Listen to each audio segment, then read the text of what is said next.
Ladies and gentlemen, welcome back to another Alpha X YouTube replay cast right here on our YouTube page. My name is Rushi.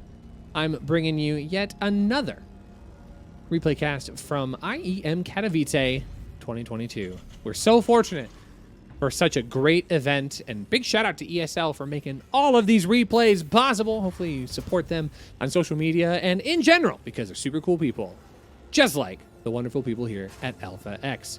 This replay cast is from the round of 24 Group D between these two players, spawning in the bottom left. It is our red Terran player playing for the Shopify Rebellion. This is Byun.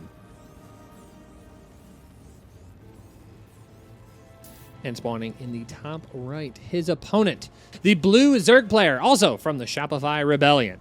This is Scarlett. So, Group D, the group of death. So many strong players, but only 3 are able to advance, and it starts pretty quickly in Group D with a Shopify Rebellion, not team kill, but team damage. Byun and Scarlett, of course, probably very quick practice partners, seeing as they both have the opportunity to play for the same team. Both players really finding good form going into Katowice. I mean, of course, I'm casting this after Katowice is done. What amazing series. We're so lucky to be able to have a wonderful premier offline event take place once again. And of course, going into this event, both players really finding some major strides in their games. Scarlett doing a wonderful job representing North America. She is keeping her own form. And of course, Byun, the 2016 BlizzCon champion, and making himself relevant once again in 2022 through similar playstyles that made him very successful early on in his career.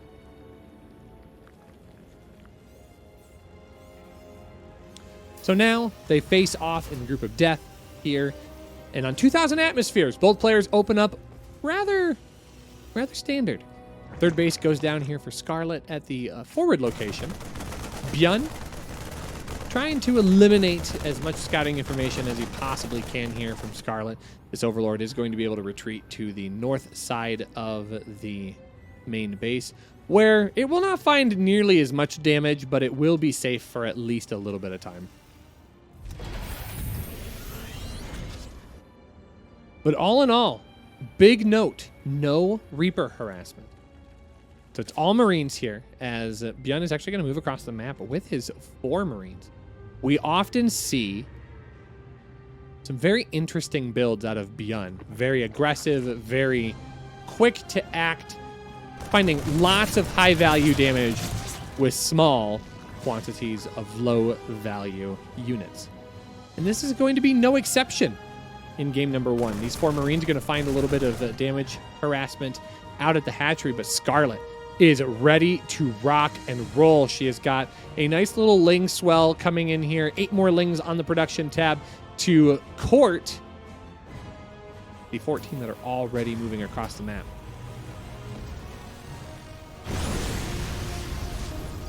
The Hellions are going to have a thing or two to say about this type of aggression. Scarlett's going to find a little bit of hull damage on all of these vehicles, but overall, they're not going to get a whole lot of work done. Couple of SCVs, maybe just one in total. So 14 Zerglings for the cost of 1 SCV. I mean, that's a pretty good exchange if you are the Terran player. So while Scarlett is going to be able to maintain a little bit of a supply advantage, she doesn't find the damage that she's looking for early on. So Byun able to walk away with his base scouted, but his plan undeterred. It's going to be a Banshee moving across the map with Banshee Cloak. Stim pack has already been started as well. So a rather typical opening here for Byun, as he is going to try and find a little bit of his own damage coming out onto Scarlett's side of the map. But Queen's going to be in an advantageous position. Byun trying to pull these Queens a little bit further forward so that his Banshee can get a little bit of work done. And as Banshee Cloaking Field is allowed to complete, this will now be a contended moment here for the Canadian Zerg player. She's going to have to find a way to deal with the harassment here of this Banshee. 5 workers have gone down. Should be 6 or 7 before everything gets shaped up. She might even incur double-digit damage here.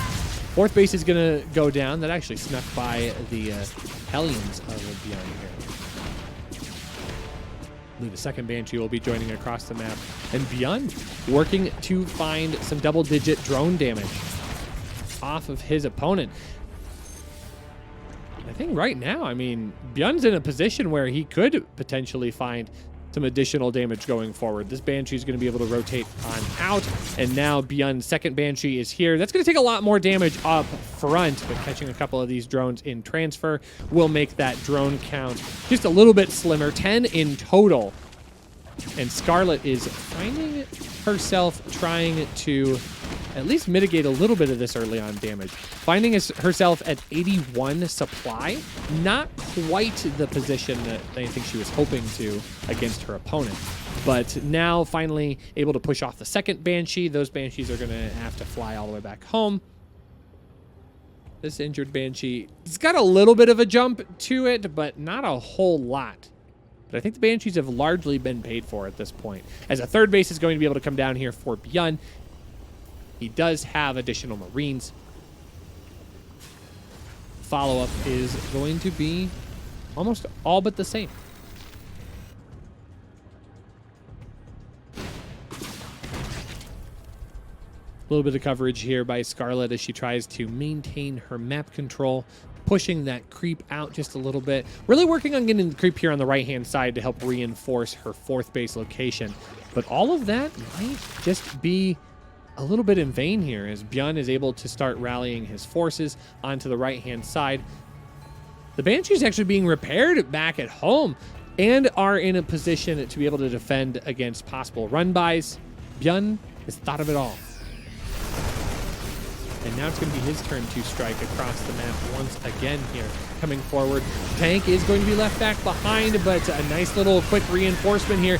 All of these Banelings are actually being stutter-stepped into oblivion right now. That tank picking up a huge amount of those Banelings, and even though the tank falls, suddenly now Byun is in a little bit better position here to try and deal some additional damage. Doesn't have the pushing force just yet, but will have some reinforcements as bio units come streaming in. Scarlett, though, not done with her own aggression. It's going to drop a macro hash at the 3rd base location.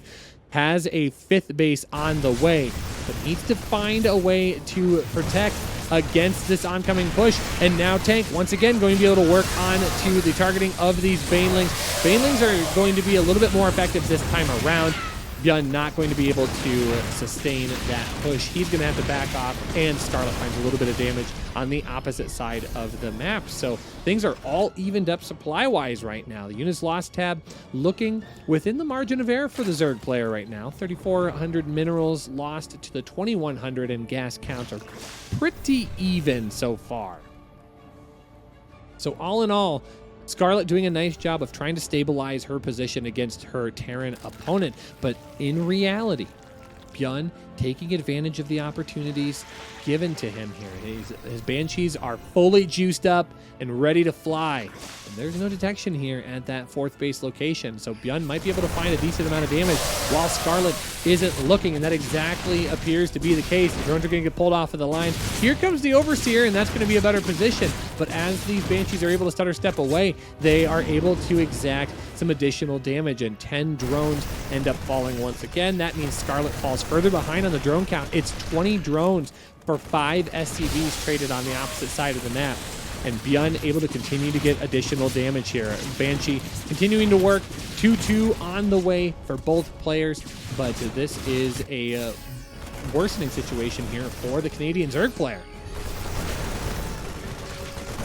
So now Byun's going to start working away on this creep spread. This is going to be a 4th base that's rather exposed, and the Queens and units are all pulled out of position here. for Scarlett. That means she's going to have to toss that base away, and Byun might even be able to get out of here before the Lings and Banes are able to reinforce, and that's exactly going to be the case here. Additional tanks being produced, more bio forces will be taken care of, and the fourth base is going to be floated on site as well. So all in all, Byun in a great position here against his opponent, Zerg player. Hive Tech is going to be on the way. Additional mines coming underway. All according to plan for the Korean Terran.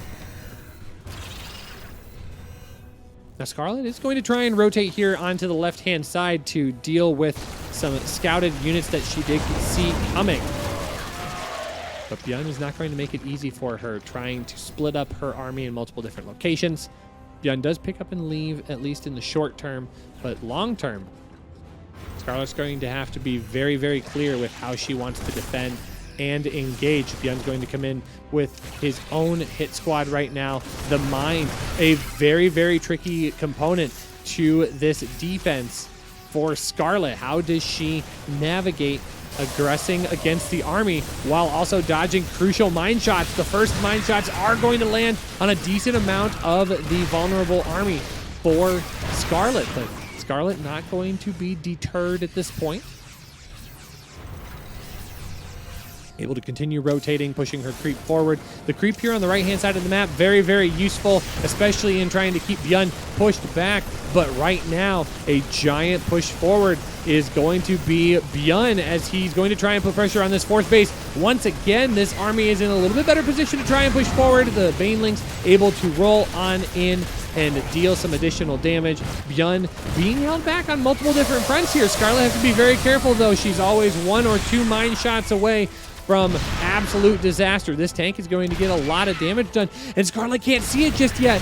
Byun actually getting some really nice free shots off on the Zerg player, and that's going to allow Byun to be able to rotate here on the high side once again, as most of the army is caught here at that fourth base location, and now small amounts of units are going to come trickling in, and that will allow Byun to get some additional lethal damage done onto that hatchery. The base at the 12 o'clock position is forced down. That means that is a mining that just will not be as efficient, and even more units start getting trimmed off as well. Oh, Byun almost losing that medevac there. Scarlett would have been happy to pick that off, but Byun actually able to get that out in the short term. I think it does finally get picked off. So a good grab for the Canadian Zerg, but it's a small win at that. 166 to 126. Can she stabilize her supply? She's getting Hive Tech, but it doesn't matter. Byun has done enough damage and it walks away with a Game 1 victory here in this best of 3. Game number 2 takes us to Berlingrad. Byun with a nice push down of his opponent grabs game number 1. Scarlett's going to have to try and find her way into game number 2 if she would like to even up the score, but already seeing some unique and interesting building placements here by our red Terran player. A barracks, not in the wall. I mean, anytime we see a barracks in this location, we tend to see multiple barracks, like 2 or 3. Especially since Byun is kind of the person that specializes in this build. We're going to have to see if we get additional barracks underway. It is going to be a command center down at the natural expand for now. So all in all, very important to see how things move forward. It is going to be additional supply depots in the wall. And I can only imagine that with the early reactor here, that Byun might be going for something just a little bit more aggressive in game number 2. Now, Scarlett choosing right now to stay on 2 base economy. It's just a normal opening. I mean, looks like she's going to take that third base at a pretty normal timing as well. But if Byun's got something a little bit cheekier up his sleeve, it's very possible that that could be very tricky to deal with. But all in all, right now, the Marines bullying away the Overlord, not allowing Scarlett the vision and information that she's looking for, but she did get a chance to see nothing up at the top. That can be very, very misleading if you're the Zerg player. Sometimes you see that gap and you start wondering, is there a proxy? Is there something out on the map that I need to be looking for? And you can see the Zergling of Scarlett right now trying to search around. What am I missing? What information don't I have? As it sits right now, Scarlett's going to get into the natural, see some Marines, and that's going to be about it. But it's another 4 Marine hit squad that against slowlings, not going to be an issue. And it's roaches. It's a roach warren out of Scarlett right now. This is a very, very scary moment, especially since Scarlett is going to be supply blocked by Byun. What a crucial piece of damage here. Losing a queen would be absolutely devastating. Byun's going to go in on it, and actually the queen is going to be able to retreat with 4 health. Byun won't be able to continue his aggression, but wow, Scarlett, by just the skin of her teeth, holds on to that queen and at least a little bit of energy that she can then utilize going forward. But here come the roaches, 9 in total. If you're Byun, does Byun see what's happening here? He hasn't had a chance to really scout out anything other than there's a 3rd base on the way. But that doesn't necessarily mean everything that he needs to know is in that scouting information. But now I think Byun is going to start seeing what's actually happening here. Roaches on the map. Byun going to try and get some economic damage done any possible way that he can. That queen with just so little energy doing everything possible, and actually tons and tons of economic damage. Scarlett is dancing back and forth. These roaches just don't know which way to go. And suddenly now the push is going to be delayed here. That means Scarlett loses 10 workers. That's enough time for the Banshee to get out. This could be game-ending damage here. Byun is going to be able to find the roaches incoming here. What a play for the Terran player. This is going to be so much good damage. Scarlett's push is on a timer. As now Byun is going to be able to deal some really critical damage here.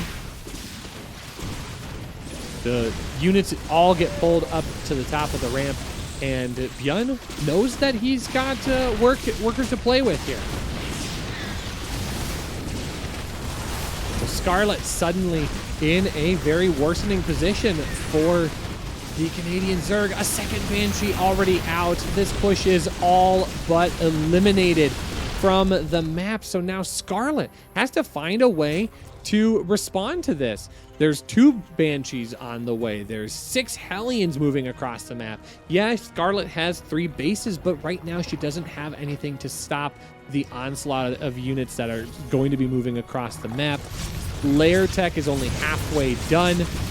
This is going to be a tough hold here for the Zerg player if she's able to hold at all, and that will not be the case. Byun with some quick thinking against his opponent, and he navigates out of this series 2-0 over his opponent Scarlett.